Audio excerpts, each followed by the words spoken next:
Hello students, इस video में हम लोग देखेंगे बहुत सारे क्वेश्चन फ्रीडम मूवमेंट से रिलेटेड।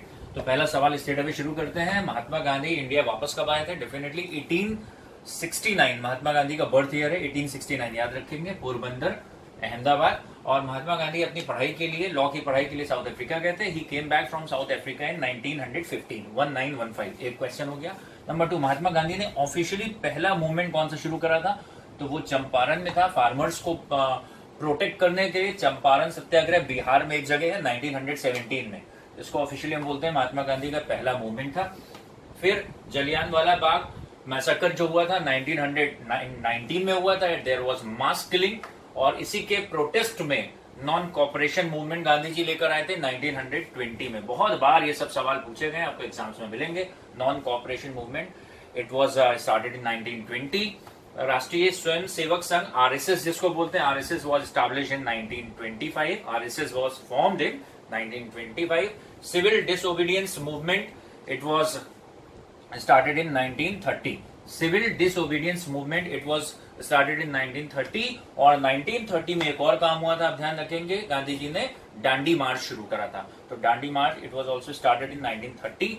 गांधी इरविन पैक्ट हुआ था 1931 में। गांधी इरविन पैक्ट हुआ था 1931 में, जिसमें गांधी जी ने इंडियंस की तरफ से बहुत सारी डिमांड रखी थी। और वो इरविन ने उस समय जो वो ब्रिटिशर्स की तरफ से उनके कंपनी को हेड कर रहे थे, उन्होंने माना था कि जितने भी इंडियन प्रिजनर्स थे उनको रिलीज करने के ऊपर गांधी जी ने फोर्स करा था। तो गांधी इरविन पैक्ट हुआ था। इसमें काफी सारी बातें इंडिया की तरफ से ब्रिटिश गवर्नमेंट ने मानी थी 1931 में।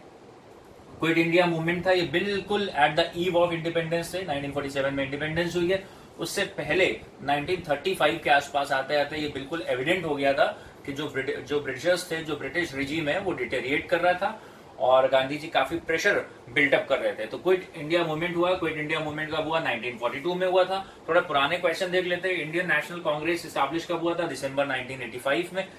1885 में इसको कर देंगे। तो इंडियन नेशनल कांग्रेस स्टैब्लिश हुआ था 1885 में। और किस ब्रिटिशर ने इसको हेल्प करी थी स्टैब्लिश करने में? A.O. ह्यूम। फिर बंगाल का पार्टीशन कब हुआ था? 1905 में। और उस समय किसने इसको हेड करा था? Lord Curzon. लॉर्ड कर्जन ने बंगाल पार्टीशन को हेड करा था। इंडियन काउंसिल एक्ट, जिसको मिंटो मॉडले रिफॉर्म बोलते हैं, 1909 में आया था। फिर वर्नाकुलर प्रेस एक्ट 1878 में हुआ था। इसमें ब्रिटिश गवर्नमेंट ने इंडियन प्रेस की फ्रीडम को कम करने के रिकमेंडेशन दिए थे। उस समय बहुत सारे ऐसे 1857 में जैसे मंगल पांडे का वो इंडियन रिवॉल्यूशन स्टार्ट हुई, तो उसके बाद बहुत सारे प्रेस में बहुत छोटे मोटे न्यूज़पेपर बनना शुरू हो गए थे जो इंडियन फ्रीडम की तरफ डिमांड कर रहे थे। तो पहले की बात है, तो ब्रिटिशर्स उस समय बहुत ज्यादा इंडिया में डोमिनेंट थे। तो उन्होंने वर्नाकुलर प्रेस एक्ट लाया और उन्होंने प्रेस की फ्रीडम को कट करा था।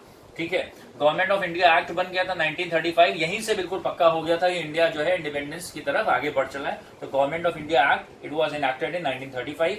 कैबिनेट मिशन आया था इंडिया में, ध्यान रखेंगे आप।